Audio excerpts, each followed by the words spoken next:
a Pepe Seade por la invitación, a la Academia Mexicana de Ciencias por la invitación, para platicar con ustedes acerca de este tema tan apasionante hoy en día que es la inteligencia artificial. Y creo que es muy oportuno eh, hacer esta reflexión desde la perspectiva de la fundación de la disciplina, por allá en 1950, cuando Alan Turing publicó el artículo Computer Machinery and Intelligence, en el cual planteó en un entorno científico y tecnológico la pregunta de si las máquinas pueden pensar de manera muy, muy directa. Ahora, esta pregunta es muy compleja, es muy cargada conceptualmente por lo que entendemos por máquinas y por lo que entendemos por pensar. Y para darle contenido a la pregunta, Turing hace el análisis de qué es máquina y qué es pensar. Y primero que nada, por qué entendemos por máquina, pues dice, pues por máquinas me refiero a las computadoras digitales del tipo ordinario, que dentro de la ciencia de la computación le denominamos como máquinas de Turing, porque él mismo, Alan Turing, en 1936 hizo un artículo que está ahí referido, en el cual él presentó el modelo teórico de la computación y la comunidad, y el modelo se llamó muy pronto la máquina de Turing. Y el concepto es tan amplio y tan general que de alguna manera define a la noción de computabilidad y decimos que en la corriente de pensamiento, digamos, más profunda en ciencia de la computación, pues ¿qué es computación? Pues es lo que hace una máquina, en teoría, podríamos decir.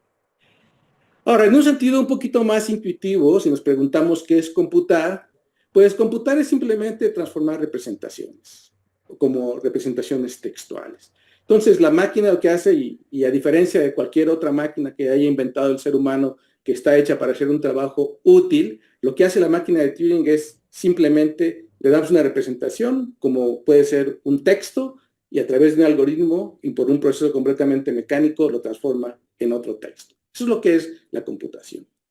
Ahora, Turing fue muy cuidadoso en especificar que los seres humanos no somos máquinas. Y esto por una cuestión metodológica, porque si los seres humanos somos máquinas, entonces la pregunta de si las máquinas pueden pensar, pues se vacía de contenido, porque hay máquinas que piensan que somos nosotros, entonces la pregunta pues no viene ni siquiera a colación. Pero además, o sea, además de la cuestión metodológica, es muy importante porque si nosotros pensamos que los seres humanos son máquinas, entonces muchas de las preguntas que hoy día nos aquejan de si las máquinas son inteligentes, si las máquinas piensan, si las máquinas tienen conciencia, pues carece, o sea, se diluyen mucho porque nosotros somos esas máquinas y pues realmente no nos tendríamos que preocupar tanto por eso. Entonces esto lo queda, Turing lo establece y de manera muy lúdica, en el artículo, por cierto.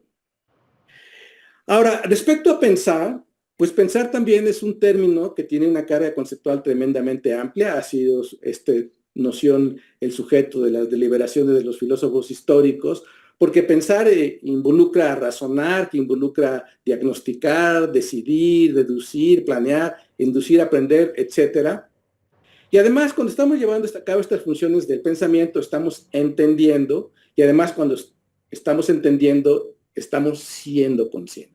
Entonces, esto, en este alcance amplio, es donde Turing plantea si las máquinas pueden pensar.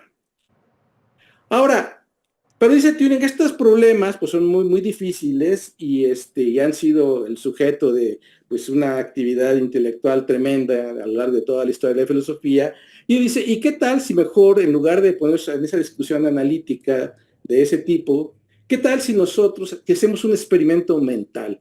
Un experimento mental que es como una prueba operativa del pensamiento, o sea, parecido a los experimentos que se hacen en la física, donde creamos un escenario, de hecho, un escenario operativo en el cual hay algunos agentes En el escenario hay un agente que tiene que realizar una tarea y si la realiza de manera adecuada, entonces tenemos que conceder por las condiciones del experimento mental que ese agente está pensando. Y a ese escenario Turing le llamó el juego de imitación, que ustedes ven ilustrado aquí, que es simplemente la situación en la que hay una computadora que está tal vez en otro cuarto, o que tal vez está disfrazada, pero a través de comunicación lingüística nos trata de convencer de que es un ser humano, y si lo logra, entonces pasa la prueba de Turing. Y la idea es que dice Turing, si la máquina pasa la prueba, entonces tenemos que conceder que la máquina piensa, entiende y es consciente exactamente de la misma manera como nosotros le concedemos esas propiedades a otros seres humanos sin tener acceso a su sensación subjetiva interior. Entonces, la premisa del juego de imitación es que hablar presupone pensar. Y esto nos da una imagen del lenguaje dentro de la arquitectura cognitiva, dentro de los módulos de la mente, en el cual el lenguaje es un módulo central a la mente que recibe actos del habla de los interlocutores y produce actos del habla dirigidos a los interlocutores y en este proceso establece el ciclo de la comunicación. Pero en este proceso, el módulo del lenguaje se asiste del módulo del razonamiento y del módulo de la memoria, intercambiando conocimiento. Y el lenguaje, y concebimos el lenguaje como un proceso que es interpretativo e intencional. Y esta visión de Turing permaneció desde el planteamiento original de la disciplina por muchos años, y nos referimos a ella mucho como el razonamiento simbólico, aunque es algo muy, muy vago e informal. Y de hecho, por muchísimo tiempo fue lo que se siguió de manera muy literal, y en particular dentro aquí en el IMAS, en el proyecto Golem, en la construcción, el diseño y construcción de los robots Golem, nos guiamos de una manera muy, muy literal a lo largo de los años, desde principios del siglo hasta muy recientemente, por esta metáfora.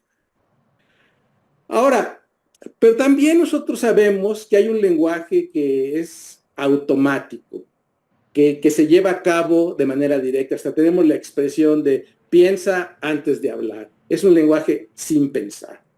Y este tipo de lenguaje, yo creo, es el que se modela a través de programas como el ChatGPT, que me parece una instancia muy, muy característica. Y ChatGPT quiere decir Generative Pre-trained Transformers, y aquí lo importante es que qué es lo que se preentrena, y lo que se preentrena es algo que se llama los modelos de lenguaje muy largos o muy grandes, que están muy de moda, y de alguna manera es un poco, singular que este término, que hasta hace pocos años era un término muy técnico dentro de la lingüística computacional, ahora pues está en boca de todo el mundo por los modelos de lenguaje. Ahora, pero estos los modelos de lenguaje no son algo que haya aparecido recientemente o es algo que dependa de la ola actual de la inteligencia artificial, y son muy, muy antiguos, y de hecho se atribuyen al matemático ruso Andrei Markov, que por ahí de 1915, 1916, tomó el libro que se llama Eugenio Onegin, del poeta Pushkin, un gran poeta ruso, y lo que hizo fue ver cada una de las cada uno de los caracteres del libro, y lo etiquetó como si fuera consonante o como vocal.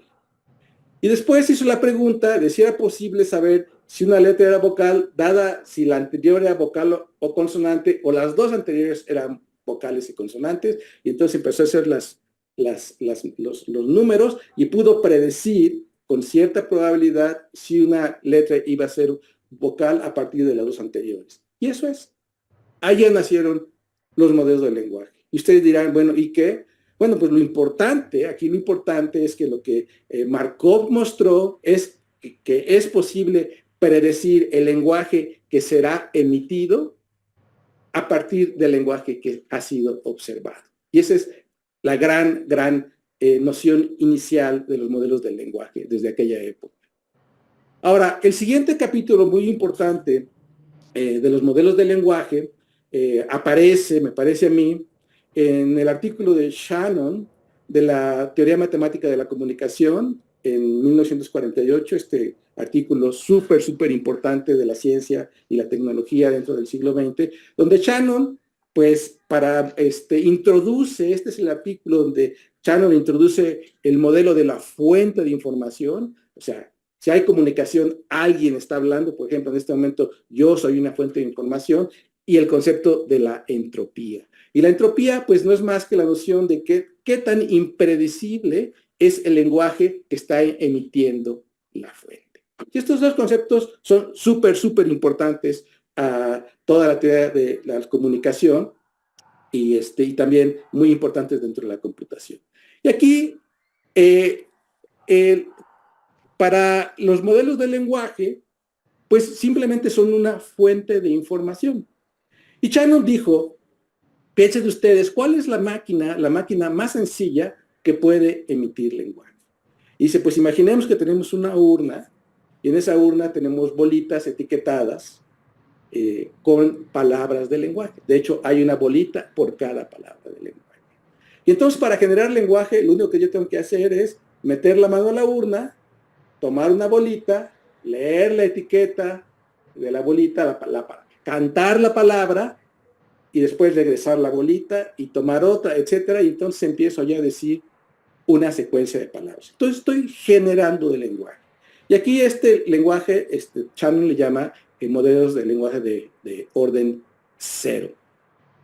Ahora ustedes pueden decir, bueno, ¿pero qué? O sea, ese lenguaje pues va a ser muy impredecible, pues todas las palabras tienen la misma probabilidad. Bueno, pues es justamente cuando la entropía es máxima. Pero Shannon dice, pero podemos hacer algo mejor.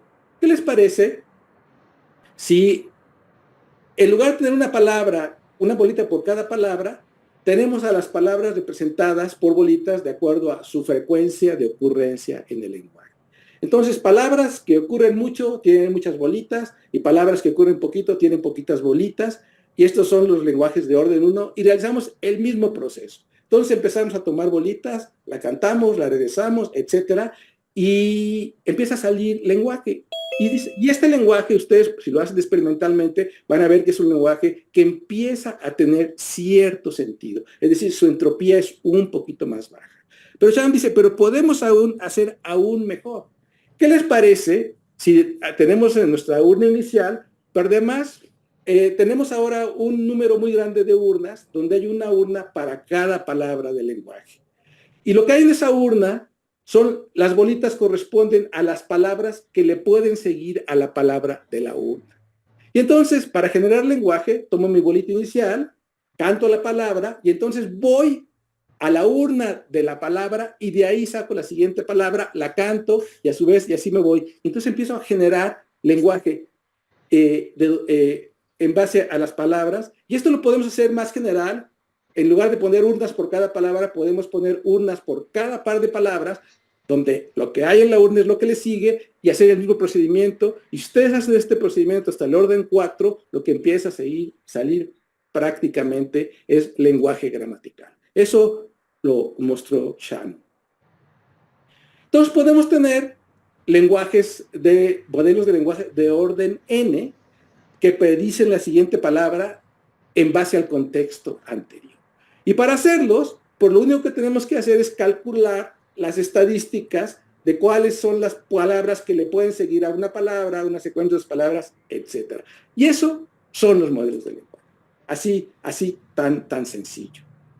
Entonces, por supuesto, una vez que estos lenguajes estuvieron disponibles, empezaron a utilizar inmediatamente, primero que nada, me parece que fue para los sistemas de reconocimiento de voz, donde los modelos de lenguaje se utilizaban para poner el conocimiento a priori de los sistemas de reconocimiento. Entonces, había una evidencia acústica y se veía cuál era el contexto con modelos de lenguaje, y se ponderaban y se generaba la hipótesis de qué es lo que se estaba diciendo.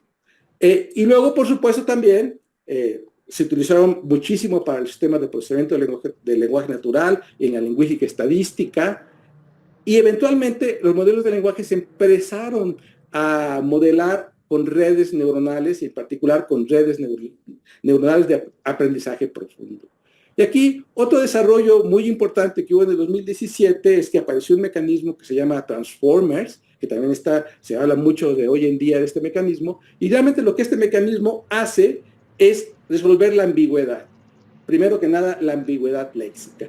Pues todos sabemos que el lenguaje es altamente ambiguo y uno de los grandes problemas en el procedimiento del lenguaje natural es saber cuál es la interpretación correcta para cada palabra en cada contexto. Y ese es un problema que realmente está abierto y de alguna manera este mecanismo de Transformers lo resuelve de una manera muy elegante y muy bonita.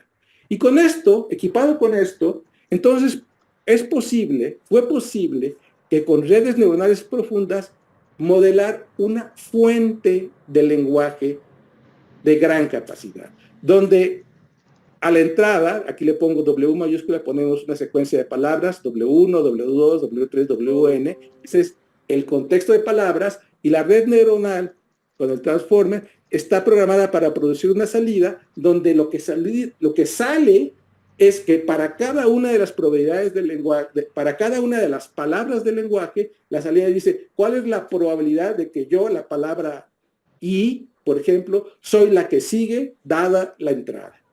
Y eso es. Entonces, eso es la fuente del lenguaje que está involucrada en los modelos como ChatGPT. Entonces, una vez que tenemos esto, entonces es muy fácil construir un generador, porque tenemos el modelo de lenguaje muy largo o muy grande, y tenemos un generador, y entonces le damos nosotros contexto, le damos un texto cualquiera, y entonces el modelo de lenguaje que sabe las estadísticas de lo que puede seguir, genera una palabra. Por ejemplo, tengo Sor Juana y genera la siguiente palabra. Sor Juana fue. Y es todo lo que hace en este ciclo. Pero puedo retroalimentar a lo que produjo el generador y lo puedo poner de entrada una vez más. Y decir, Sor Juana fue, y lo que hace el generador dice, Sor Juana fue una. Y va así, generando palabras, la siguiente, una escritora. Y es lo que tengo. Entonces, de manera general, lo que hace ChatGPT es que le doy un prompt, que es un texto arbitrario, y con el texto ya generado como entrada, y con la entrada del modelo de lenguaje, me pone el texto expandido una palabra a la vez. Y ya, es lo que hace ChatGPT. Ahora, las predicciones no son únicas, tenemos una función de distribución de probabilidad para todas las palabras, y podemos escoger varias alternativas. Y aparte también, ChatGPT utiliza un postprocesamiento y con aprendizaje por refuerzo para poder afinar las respuestas y poder reforzar que cierto tipo de lenguaje se genere y también inhibir que cierto tipo de lenguaje no se genere, y por eso el lenguaje que vemos en ChatGPT y este tipo de sistemas es políticamente correcto. Okay, entonces, con esta breve descripción de lo que hace ChatGPT y de lo que son los modelos de lenguaje, entonces podemos ver que este lenguaje es como una habilidad flotante, eso es como una estadística que está de las palabras y que nosotros esa estadística la utilizamos para generar el lenguaje, pero sin que esté aterrizado al mundo, aterrizado a la memoria, aterrizado al conocimiento, es simplemente la estadística que está trabajando. Y ahora nos preguntamos, ¿y el lenguaje es realmente así? ¿Es producto de grandes estadísticas que nos permiten predecir lo que sigue? Y aquí les pongo un concepto muy importante de Noam Chomsky, el lingüista, que trabajó pues, desde los fundamentos de la computación y las gramáticas de los 50 y también escribió acerca de los modelos de lenguaje ya en aquella época. Y él dijo, no, realmente los modelos estadísticos no son una explicación apropiada de cómo es el lenguaje. Y una de las razones que dio, que a mí me parece muy interesante, es lo que él llamó la pobreza del estímulo. Y dice, mire, cuando los niños están aprendiendo el lenguaje, no es que les metamos toneladas y toneladas de lenguaje como a ChatGPT, que se entrenó el ChatGPT 3 con todo el texto disponible en Internet durante todo el 2021 para generar el modelo de lenguaje. No es nada así. Los niños aprenden un lenguaje muy selectivo, el lenguaje familiar que es muy poquito, y de pronto el lenguaje explota en la mente. Entonces no se trata de grandes cantidades, no se trata de de una predisposición genética y un estímulo lingüístico razonable y digamos, relevante para que aparezca la máquina de lengua. Entonces podemos cuestionar que realmente el lenguaje sea de esa forma. Ahora, Turing estaba en el artículo de 1950 al tanto que este tipo de lenguaje pudiera ocurrir. Y de hecho se le preguntaba a Turing, bueno, ¿y qué tal si la máquina gana el juego de imitación, pero lo hace hablando como perico sin entender? Y Turing dijo, no se trata de eso, se trata realmente, la idea es que la máquina entienda, por eso piensa, entienda y sea consciente. Y entonces, en el artículo del 50, Turing propuso un segundo juego al que le llamó el juego de la viva voce. Y este juego consiste simplemente en interrogar a alguien para saber si lo que nos está diciendo realmente lo entiende o nos lo está repitiendo de la memoria. Por ejemplo, si yo hablo con un melórico que está vendiendo algo o tiene un discurso político, etcétera, pues yo luego le puedo interrogar y por las respuestas que me da, pues es si se sabe de memoria lo que me quiere decir o si realmente entiende lo que me está diciendo. Entonces dice Turing, y además para que este juego de la viva voz sea interesante, ¿qué te parece si hablamos acerca de poesía, de un poema? Porque si yo hablo con alguien acerca de un poema y me entiende, pues entonces me entiende de manera muy profunda. Y si alguien no entiende la poesía, pues no va a entenderla.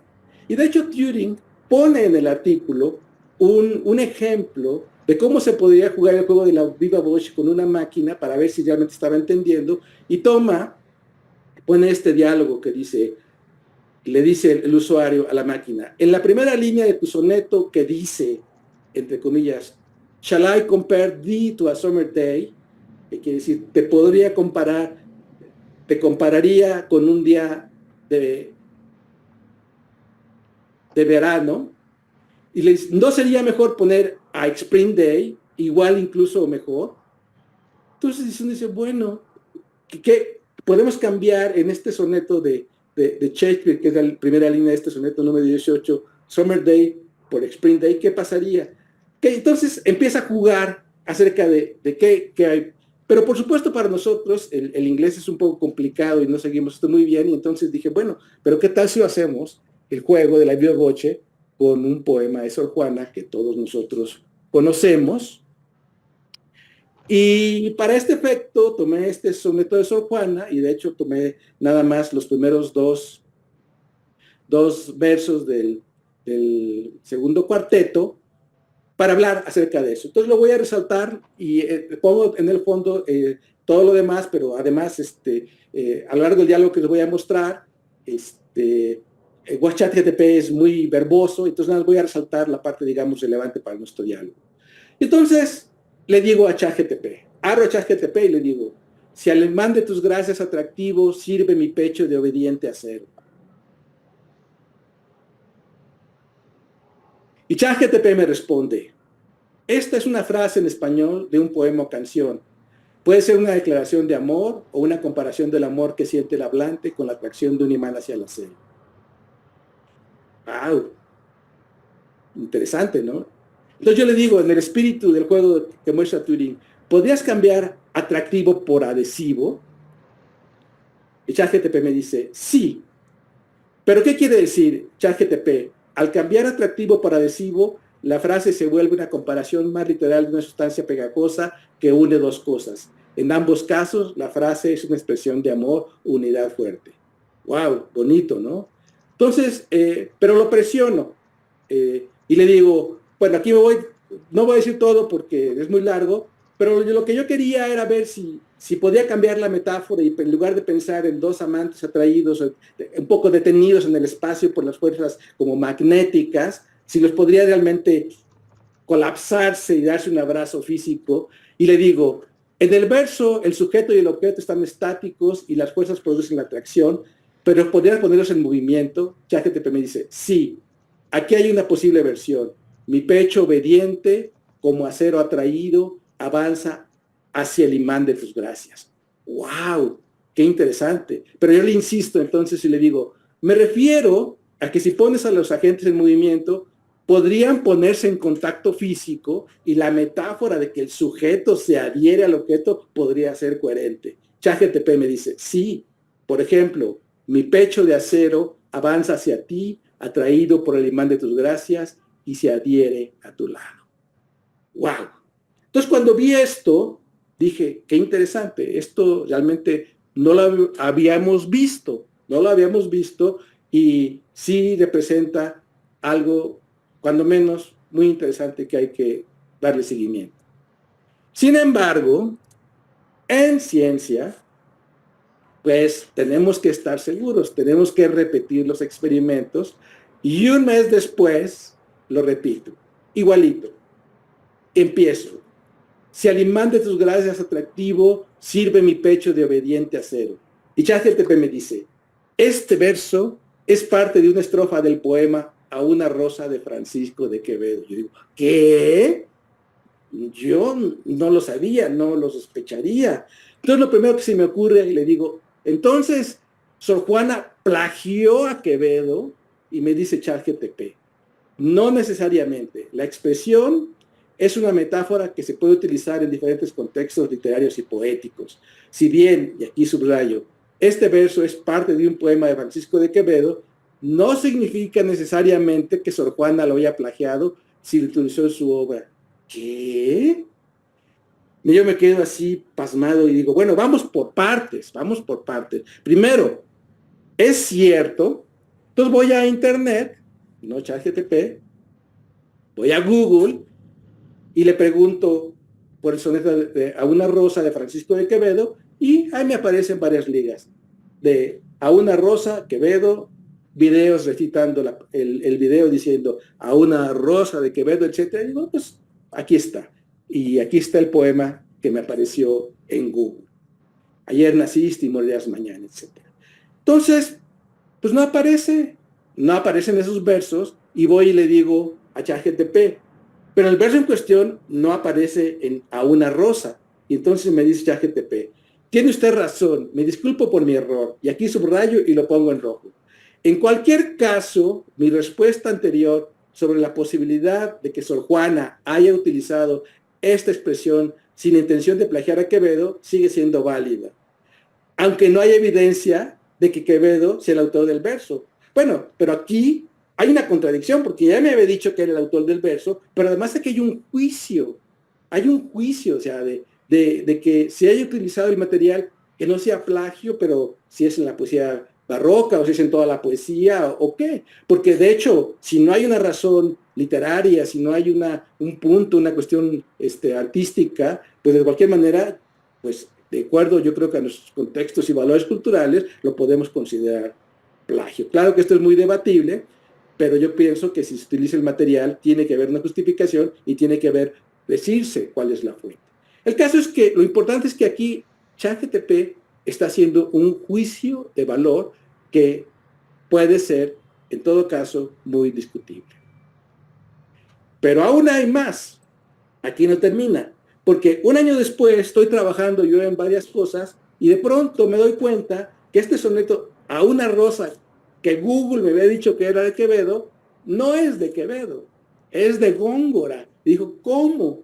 Entonces voy y le digo a ChatGPT, vuelvo a entrar con ChatGPT y le digo, ¿me podrías dar por favor el texto completo del poema A una rosa de Francisco de Quevedo? Digo, para que de hecho, para que no haya ambigüedad. Y entonces me aparece este soneto. Pero este soneto, pues sí lo conozco. Este soneto es de Sor Juana, rosa divina que en gentil cultura, etcétera, etcétera. Es de Sor Juana y voy y ya sabiendo mejor, le digo, pero este soneto es de Sor Juana. Y entonces me vuelve a decir, ChatGPT, mis disculpas por la confusión anterior, tienes toda la razón. El soneto que compartí es de Sor Juana Inés de la Cruz, no de Francisco de Quevedo. Aquí está el verdadero poema A una rosa de Francisco de Quevedo y paz. ¿Qué me aparece? El de Góngora. Y entonces le digo, pero este soneto es de Góngora. Y otra vez me dice, mil disculpas por los errores anteriores. Aquí tienes el poema correcto de Francisco de Quevedo titulado A una rosa y me da este soneto. Divina flor que en ti encierra la bella juventud, etc. Y ese está más difícil. Y me dice abajo todavía, este es el soneto correcto de Francisco de Quevedo. Nuevamente lamento la confusión anterior. Y aquí está más complejo, lo estuve revisando, no encontré la fuente, pedí ayuda, colegas, estudiantes, y eventualmente pues salió que este soneto tiene 2 versos del soneto de A una rosa, de Sor Juana, en cuyo ser unió naturaleza la cuna alegre y triste sepultura. Y de hecho ya a esa luz, pues se ve que realmente es una paráfrasis de los versos de Sor Juana. Entonces, lo que ChatGPT hizo aquí, pues lo podemos resumir diciendo que empezó acusando a Sor Juana de plagiar a Quevedo y terminó plagiando a Sor Juana y adscribiéndole el plagio a Quevedo. Que entonces hay este peligro con estos sistemas. Y de hecho, recientemente he podido ver en la literatura, en Nature, artículos que llaman a tener mucho cuidado en que mientras los modelos de lenguaje son más grandes y están, digamos, instruidos, tienden a dar respuestas más difíciles de descubrir, que pueden ser muy graves si los entornos son sensitivos.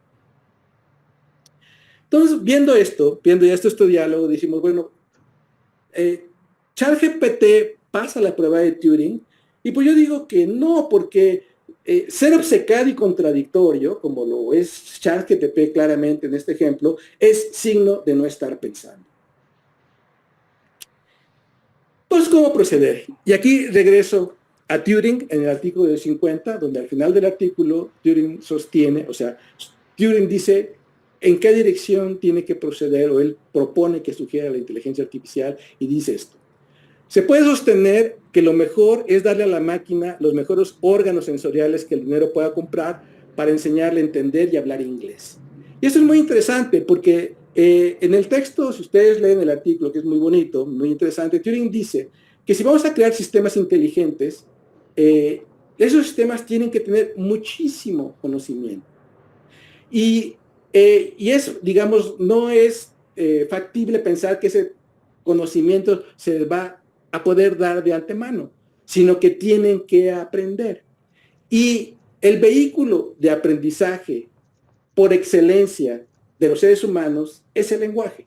Nosotros aprendemos a través de la conversación, a través de este diálogo que estamos teniendo en este momento, a través de leer, y una gran cantidad de conocimiento que realmente vemos viene a través del lenguaje.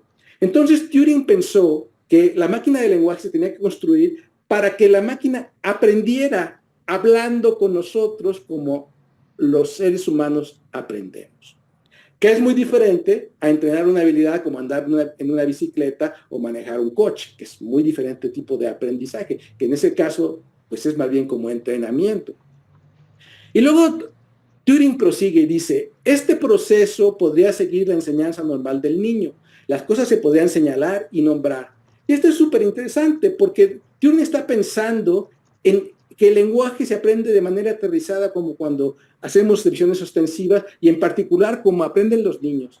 Y si ustedes han tenido la fortuna de ver a un niño en el proceso de adquisición del lenguaje, digamos el año 6 meses, año 8 meses y los 2 años y medio, es un proceso muy bonito porque el niño experimenta con las palabras. Tiene una palabra y la experimenta en un contexto, la usa en otro contexto, y eso es lo que nos hace que el lenguaje sea tan simpático, y de pronto el niño se siente a gusto y lo empieza a utilizar de manera adecuada. Es decir, aterrizó la palabra, aterrizó la expresión en el mundo y en la experiencia. Y así es el lenguaje. Y de hecho, esto es lo que nosotros seguimos haciendo toda la vida, como lo propone Wittgenstein en las investigaciones filosóficas, donde realmente el significado de las palabras y las oraciones está en el uso que les damos en los protocolos conversacionales. Y esos protocolos los podemos usar, pero todo el tiempo los modificamos, los cambiamos, los transportamos, etcétera, para hacer el juego del lenguaje. Entonces, esa es, digamos, de alguna manera más profunda la naturaleza, o se acerca más a la naturaleza del lenguaje. no es lo que tenemos con la inteligencia artificial generativa. Ahora, pero por otro lado, pasar la prueba de Turing no es condición necesaria ni suficiente para pensar, entender y ser consciente. Y el primer argumento muy contundente acerca de esta imposibilidad de las máquinas de tener estos atributos intencionales lo propuso un filósofo norteamericano que se llama John Searle, en la Universidad de Berkeley, allá en 1980, y con la historia que se llama la historia del cuarto chino. Y esta historia del cuarto chino es como una especie de antiprueba de Turing. Es otro experimento mental donde hay un escenario donde se realizan los agentes en materia operativa, pero la consecuencia de realizar la tarea va a ser evidenciar que el agente no entiende ni es consciente. Y el cuarto chino, más o menos la historia del cuarto chino es así. Hay un cuarto en el cual hay un sujeto que no habla chino. No entiende chino, no entiende símbolos en chino, nunca los ha visto. Está ahí metido en el cuarto. Pero en el cuarto también hay unas tablas que relacionan símbolos en chino con símbolos en chino. Y el sujeto sabe de alguna forma que cuando ve el símbolo de la izquierda, tiene que producir el símbolo de la derecha. Es todo lo que sabe, manipular esa tabla mecánicamente. Y en el cuarto, por un lado, por el cuarto, hay un sujeto que es hablante del chino, natural de chino, que le está pasando símbolos en chino. Y los pone ahí y cae en esa cubeta. Y el sujeto tiene una caja llena de símbolos en chino, ve el que le pasaron, ve la tabla, y entonces el símbolo correspondiente lo saca por la otra ventana y lo recibe otro sujeto que resulta que también es otro hablante nativo del chino. Y entonces él está pasando símbolos en chino de un lado al otro de una manera completamente mecánica, pero resulta que los hablantes de chino entienden el lenguaje y piensan que es un chino perfecto. Piensan, por ejemplo, que es chino, están preguntando preguntas y obteniendo respuestas. O piensa que están hablando de una historia y está analizando la historia. O puede ser ChatGPT, lo que dice ChatGPT, o puede ser los diálogos que se emplean en el juego de imitación. ¿Y qué es la moral aquí? Pues que el sujeto que está haciendo esta labor mecánica no entiende chino y sin embargo está realizando la operación. Y el punto de ser es el procesador, el CPU de la máquina, es este sujeto que realiza la operación mecánica de manipular símbolos sin entender absolutamente nada. Porque, en última instancia, quienes podemos entender, los seres vivos, somos los seres vivos con un sistema nervioso lo suficientemente desarrollado y gozamos agentividad, somos agentes, afectividad, intencionalidad y conciencia, y de manera global gozamos de mente. Ahora, pero por otro lado, en el artículo, Searle pregunta, ¿pueden pensar las máquinas, retomando la pregunta de Turing, haciendo referencia a la pregunta, al artículo de Turing? Y dice, claro que sí, los seres humanos somos máquinas y pensamos. Entonces uno dice, wow. Entonces todavía aquí hay más que elaborar y en particular les comparto, yo tengo mi opinión al respecto. Está publicada en este artículo que se llama The Model Computing, en la revista Cognitive Systems Research este mismo año. Y yo pienso que los seres humanos no somos máquinas. O sea, las máquinas no pueden ser conscientes. Para ser conscientes se requiere un sistema nervioso suficientemente desarrollado. Ahora, ¿es posible extender el paradigma de Turing? Posiblemente sí. Pero para que las máquinas tuvieran conciencia, había que resolver el problema fuerte de la conciencia, que es decir, cómo tenemos acceso a la subjetividad de nuestras creencias, de nuestro conocimiento, de nuestros sentimientos, de nuestras emociones, etcétera. Y si lográramos saber eso, pues a lo mejor lo podríamos dar a las máquinas, pero también sería tan radical que entonces a lo mejor realmente ya no las podríamos considerar como máquinas. Ahora, dicha esta historia, paso ahora a las visiones de la inteligencia artificial. Hoy en día tenemos el objeto inteligencia artificial y hay muchas interpretaciones. De hecho, seguramente a cada uno de ustedes les preguntará, ¿tú qué entiendes por inteligencia artificial? Es posible que tuviera tantas respuestas como personas a las que les preguntan. Pero algunas que me parecen más centrales, cuando menos de mi punto de vista, son estas que les pongo aquí en esta lista. Y la primera es que la inteligencia artificial es un programa científico y tecnológico. Y este programa fue el que inició Turing, y en el artículo del 50, Turing dice explícitamente que se trata de simular a la mente con máquinas computacionales. Ese es el programa de investigación. Y en particular, Turing, en el artículo del 50, habla y propuso otra línea de investigación, que es el ajedrez. Que de hecho lo utilizó porque el ajedrez es como el paradigma de pensar, o es tal vez como es un escenario en el cual ponemos el pensamiento en un tubo de ensayo. Y de hecho, Turing mismo, en 1948, antes de escribir el artículo, él escribió el primer programa que juega ajedrez, que le llamó TuroChamp. Aunque sabe que él tenía discusiones de este programa desde el 41, y todavía en aquella época no había una computadora suficientemente poderosa para poderlo correr, entonces él escribió su programa en papel, y él, cuando jugaba contra un ser humano, Turing mismo hacía el papel de la máquina. Y daba juego, jugaba, pensaba por 30 minutos, y entonces la respuesta que tenía los 30 minutos era como jugaba, y de hecho se conservan juegos así. Entonces, este es un esfuerzo de investigación puro, por supuesto, y el otro personaje del ajedrez es Shannon, quien en 1949 no solamente escribió un artículo que se llama Programming a Computer for Playing Chess, que se publicó en Bell Telephone Laboratories, la revista, en el 49, sino construyó una máquina de jugar ajedrez con relevadores electromagnéticos. Y aquí lo vemos a Shannon y la máquina de ajedrez con Lasker, quien fue campeón del mundo del 94 del 21, de 1994 del 21. Y esta máquina de ajedrez de Shannon podía jugar con 6 piezas en el tablero y nada más jugaba finales de juego. Y se tardaba como 15 segundos en responder y tenía un elemento aleatorio. Entonces, Shannon, al igual que Turing, también iniciaron este programa de jugar ajedrez, que de hecho, el jugar ajedrez, las máquinas que juegan ajedrez, ha sido uno de los esfuerzos de investigación más grandes de la inteligencia artificial, de la cual hemos aprendido muchísimo, no solamente para crear las máquinas que vemos hoy en día, sino también por toda la experiencia y conocimiento de computación que se ha logrado, y de hardware también, jugando con estas máquinas. Y este esfuerzo, tal como lo plantearon Turing y Shannon a finales de la década de los 40 del siglo pasado, pues culminó cuando Deep Blue le ganó a Kasparov en 1997. Donde Turing, o sea, propuso también, como otra de las líneas de investigación, jugar a ajedrez, y de hecho Turing pensó que en 50 años iba a haber una máquina que pudiera ganar la prueba de Turing, pero no lo dijo del ajedrez, pero si lo hubiera dicho del ajedrez, entonces sí lo hubiera atinado, porque antes de 50 años sí hubo una máquina que le ganó al campeón del mundo. Ahora, con eso se acaba el programa de investigación, con estas máquinas que tenemos de ajedrez hoy en día.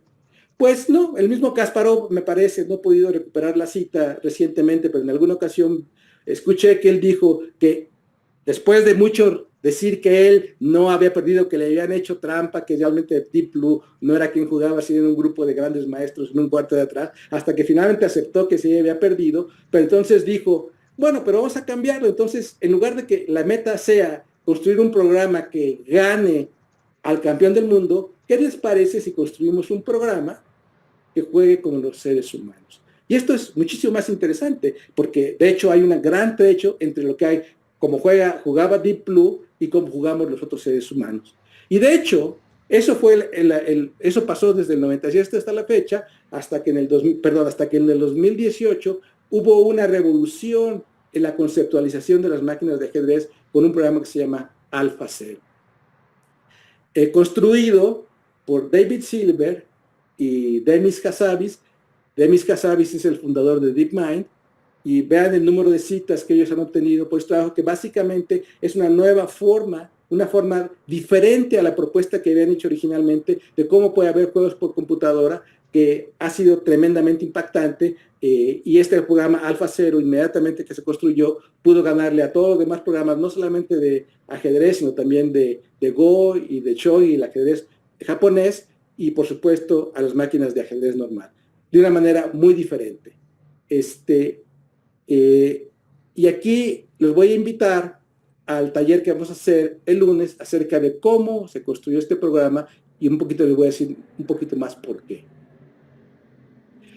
Entonces, esa es la primera, el programa de investigación. Por supuesto, está abierto porque la modelación de los sistemas, de la mente con sistemas computacionales, está, digamos, el problema va a ser más grande de lo que nos podemos imaginar. ¿Qué es el lenguaje? ¿Qué es el pensamiento? ¿Qué es la percepción? ¿Qué es la memoria? Etcétera. Ahora paso a la segunda. La inteligencia artificial como una disciplina aplicada a la ciencia y la tecnología. Y aquí, pues les comento, simplemente hay una gran cantidad de aplicaciones y nada más aquí, por ejemplo, en el área de salud, aquí hay en Nature Portafolio, revistas de Nature, reviews, donde hay 55 artículos de reviews acerca de la inteligencia artificial aplicada a diferentes gamas o ramas de la medicina de manera muy general. Entonces, hay un mundo de trabajo en estas y podría ponerles muchos ejemplos en otras disciplinas, pero me voy directamente a AlphaFold, que es el programa que ganó el premio Nobel, con el que ganó el premio Nobel, otra vez Demis Hassabis con John Humpert, un biólogo molecular, y justamente porque este programa permite resolver el problema de desdoblar las proteínas en 3 dimensiones. ¿Cómo lo hicieron? Bueno, lo hicieron adaptando la metodología de AlphaZero, el programa para jugar ajedrez, esa idea fundamental brillantísima que tuvieron, la pudieron ampliar y una aplicación en particular a la biología y resolver el problema del desdoblado de las proteínas en 3 dimensiones. Entonces, la ciencia básica en un lado y aplicada en otro, y nos da los premios Nobel de este año. Y si ustedes leen las revistas Nature y Science que se publican cada semana, van a encontrar que en cada número hay 3, 4, 5 aplicaciones de inteligencia artificial de este tipo de tecnologías para resolver problemas de la astronomía, de la medicina, del clima, de la fusión nuclear, de materiales, de fármacos, etcétera. Todo, o sea, no hay prácticamente número de Nature Science que no contenga aplicaciones de la inteligencia artificial hoy en día, que es cómo se aplica esta ciencia básica a resolver problemas que van a tener un impacto tremendamente grande en el mediano y largo plazo, y que a lo mejor no están tan en el ojo del público, porque ahorita lo que domina son directamente pues, cosas como ChatGPT. Y otro giro muy importante es que la inteligencia artificial ahora ha pasado de los ámbitos académicos, la producción de la inteligencia artificial o de productos de inteligencia artificial, a los ámbitos privados. Y aquí en esta gráfica publicada en Nature el 15 de agosto de este año, ahí se ve cómo las 10 compañías productoras de inteligencia artificial en los rubros de artículos altamente citados, publicaciones de AI en general y patentes actualmente. Entonces son Alphabet, Microsoft, Meta, IBM, Tencent, etcétera. NVIDIA está el número 10. Con el orden de artículos, las principales, cerca de 3.500 artículos altamente citados y con publicaciones del orden de los 10.000 y aparte con un gran número de patentes, donde la IBM siempre por muchos años había dominado, pero ya Tencent de China empieza también a tener una participación súper importante. Entonces hay esta tremenda actividad de inteligencia artificial donde las empresas privadas están haciendo contribuciones a la inteligencia artificial básica, pero también a la inteligencia artificial aplicada. Entonces esa es la segunda. La tercera es que yo pienso que la inteligencia artificial es la epistemología de nuestros tiempos. Desde el principio de la inteligencia artificial se trata de representar el conocimiento con máquinas computacionales y realizar inferencias de manera automática. También estudiamos si las máquinas son intencionales o si es posible que tengan agentividad. Yo creo que no, pero se puede estudiar. Si las máquinas pueden tomar decisiones libres, yo creo que no, pero mucha gente cree que sí, entonces hay que estudiarlo. Que las máquinas pueden ser conscientes y experimentar el mundo, pues por todo lo que les he dicho, yo creo que no, aunque hay pues mucha gente que dice que sí, entonces hay que estudiarlo. Y aparte también otro aspecto muy importante es la valoración de la acción intencional, que esa es la base de la ética, que por supuesto hay que estudiar. Ahora, el cuarto punto es que la inteligencia artificial se ha convertido en un imaginario colectivo mundial, una imagen del futuro, y aquí yo creo que la ciencia ficción ha sido tremendamente importante, donde en la ciencia ficción nos reflejamos en las máquinas y nos evidenciamos a nosotros mismos, y aquí me parece a mí que la referencia central para la creación de este imaginario colectivo fue la película de Stanley Kubrick, 2001, Odisea en el espacio, en 1968, porque realmente es una visión súper bonita de lo que se concebía en aquella época que podía pasar y de alguna manera que tiene impacto en lo que ha pasado ahora y también en lo que ha dejado de pasar. Pero que el imaginario colectivo está presente, sí está presente. Ahora, otra noción, la quinta que les quiero presentar, es esta idea de las inteligencias artificiales. No es ya la inteligencia artificial, sino es en plural.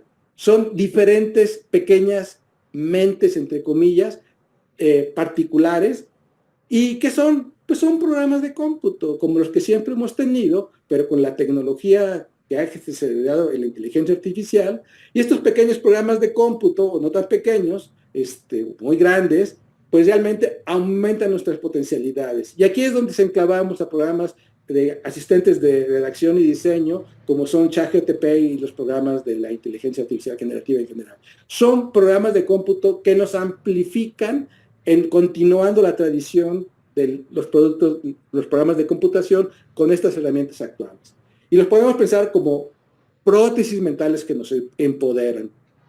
Ahora, que vamos a tener que repensar la forma de instruir y evaluar los diversos sistemas educativos, claro, aunque yo pienso que esto ya lo venía siendo necesario desde hace mucho tiempo.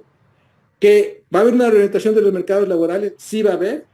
Si se puede automatizar, se va a automatizar, pero al mismo tiempo, si se puede automatizar, pues quiere decir que no era tan humano, entonces hay que pensar en eso.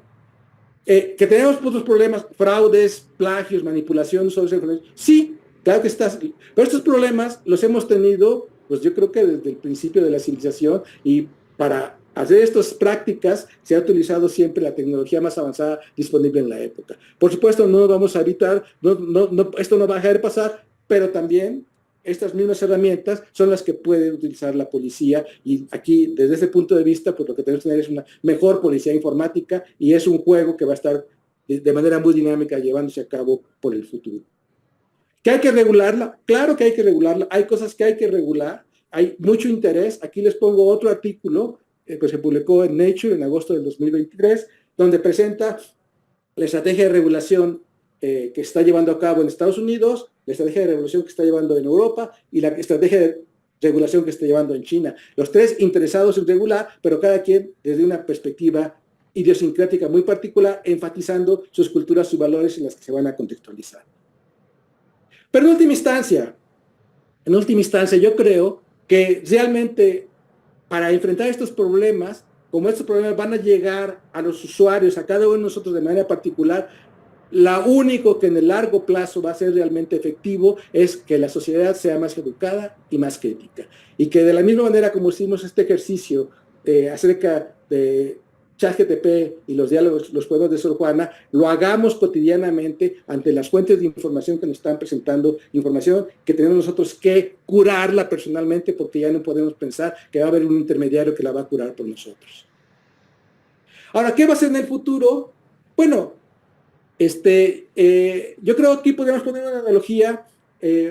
Cuando Deep Blue le ganó a Kasparov, yo me puse muy triste, porque a mí me gusta mucho el ajedrez. Jugué en sus años en un momento ajedrez, nunca fui muy bueno, pero sí me gustaba mucho. Y yo me puse muy triste porque pensé que ya nunca nadie iba a jugar ajedrez, porque si las computadoras ya nos ganaban, pues era la muerte del juego. Eso fue en el 1997. Y sin embargo, hoy en día, el ajedrez está más vivo que nunca.